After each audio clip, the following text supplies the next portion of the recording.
Hello everyone, this is Warhawk Beyond 2040 and welcome to another edition of the Stargirl Season 2 review series.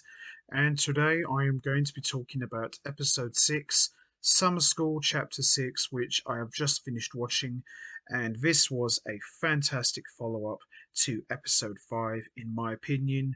And as we saw in Episode 5, we saw Eclipso take on the form of an art teacher as he proceeded to attack all of Stargirl and her JSA teammates, as we saw Eclipso bring all of the team's worst fears to life before their very eyes.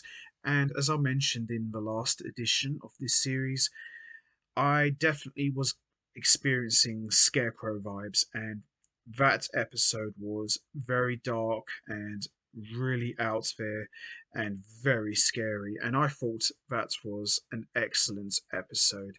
And episode 6 was a fantastic follow up as we finally saw Eclipso reveal his true form and his face to the entire JSA team. And also in this episode, we've seen Cindy Berman has been on a mission going around recruiting various different young people to join her new incarnation of the Injustice Society as they finally made their move against Stargirl and her teammates. And as I said, this episode was absolutely brilliant from start to finish. And the fight scene between the JSA and the Injustice Society was one of the best fight scenes I have ever seen for a DC show, and certainly one of the best fight scenes in Stargirl so far. It was hard hitting, very smash mouth style, everything you wanted in a fight and more. And it was just absolutely brilliant. And there was definitely no dull moment whatsoever. And we also saw the Shade make his appearance, and it looked like to me that the Shade is actually on Stargirl's side. Now, anybody who knows the Shade, we know that the Shade is one of the main heavy hitters of the DC universe, and certainly one of the big all time legendary villains. So to see him actually kind of helping Courtney and her team was very interesting.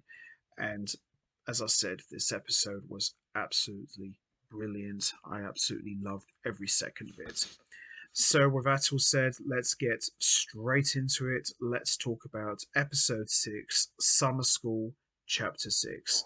So, we kick off this episode where we see Yolanda is working at the diner and is struggling to take orders and making sure that they're all correct.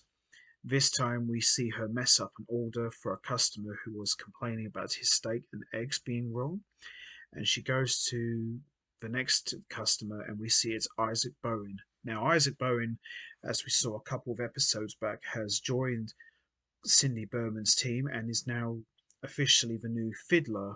And for those of you who know who the Fiddler is one of the oldest DC villains in comic book history.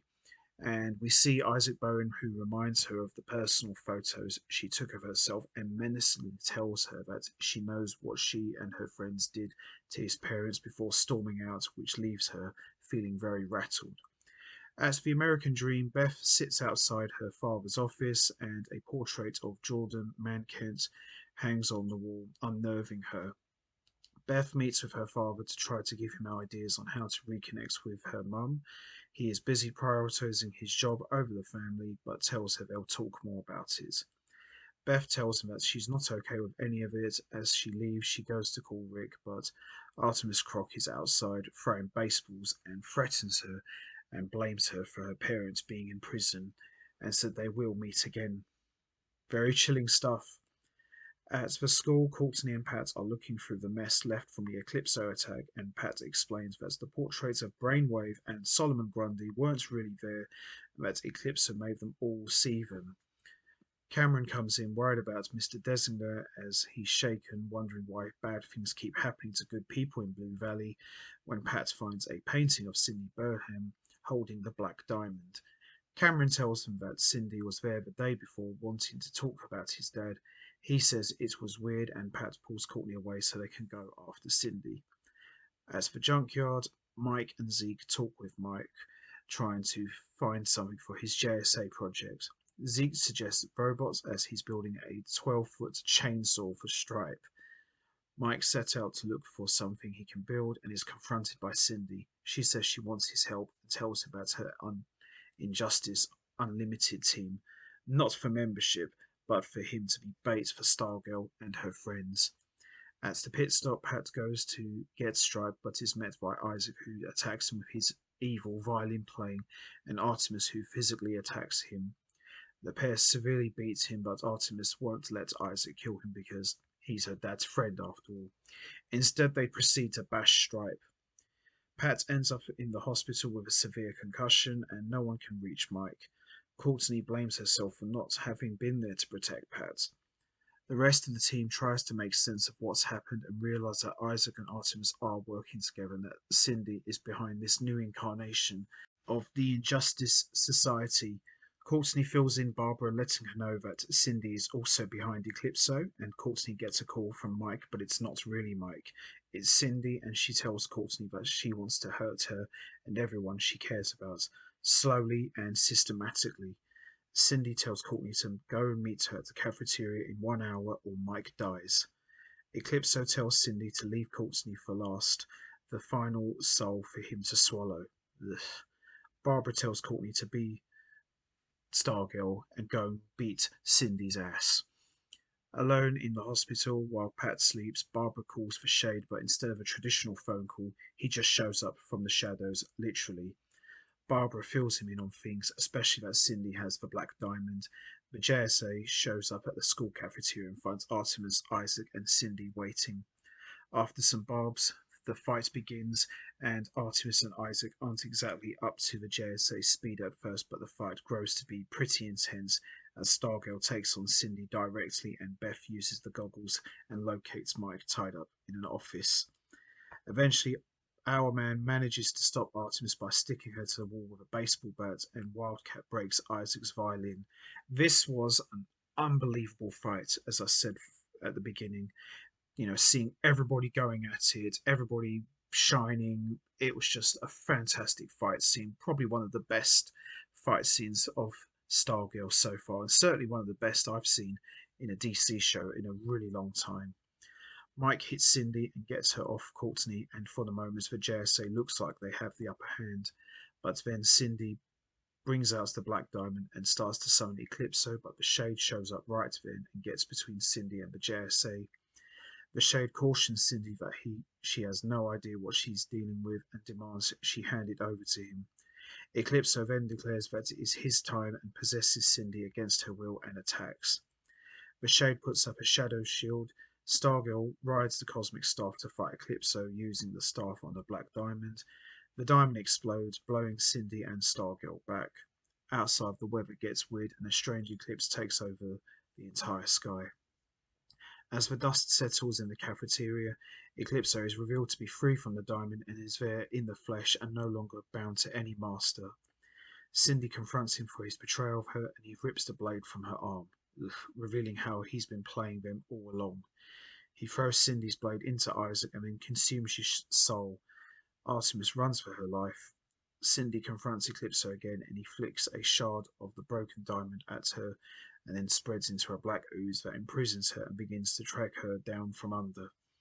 Stargirl tries to help her but is unable to save her. We then see Cindy is consumed by the blackness and disappears screaming. Scary. The Shade is big time not happy, enraged that Eclipso has attacked children. He stands up to Eclipso, but Eclipso attacks him and reminds him that his powers come from his home, tossing him aside.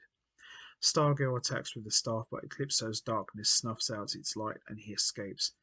Outside, the eclipse mysteriously disappears and an injured Shade retreats home but is unable to maintain his form and vanishes into the shadows. At the hospital, Courtney tells Pat what happened, claiming that Cindy is dead. She says Isaac is too, but isn't sure about Artemis. They realise that Eclipso has been using them all to get into the real world, and it turns out that the staff hurt Eclipso before going dark.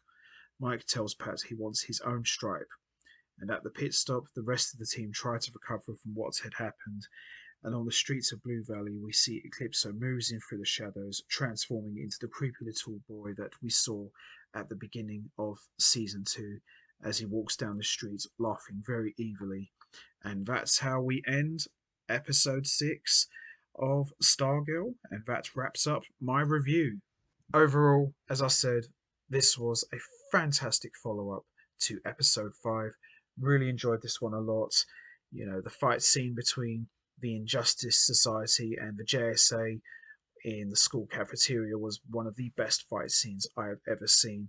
And Owlman and Artemis going at it in the toilets was just really hard hitting and kind of reminded me of a fight with Batman and Jason Todd in Under the Red Hood, where they were just bashing each other's heads over the sinks. Literally, you know, it was just an incredible fight. And Eclipso now revealing his form and basically sucking everyone's soul. It's just downright scary, and you know you can really see the show has embraced the horror aspects. And as I said, this was an unbelievable episode, and you know I'm really looking forward to seeing what happens next. So that's going to be it from me. I'm going to wrap this up now. What's your thoughts on episode 6 of Stargirl? Did you enjoy it? What was your thoughts on Eclipso finally revealing his true form? Do you think it lived up to expectations? And also, do you really think Cindy Burnham is truly dead? And also, what about the Shade? What kind of role does he figure into all of this? And also, will he be able to get his powers back? And also, what of Isaac? Do you think he truly is dead, or do you think there might be a way to restore him back to normal? And also, what plans does Eclipso have for Blue Valley and the JSA? You know what to do, guys. Hit the like button, hit the subscribe button, leave your thoughts and comments down below, and I will see all of you next time for another edition of the Stargirl Season 2 review series, where I am going to be talking about Episode 7, which I am very much looking forward to talking about, especially with the way this episode ended.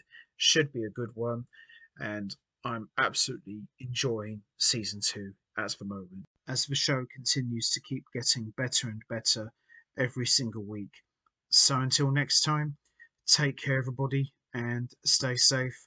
And once again, thanks for listening.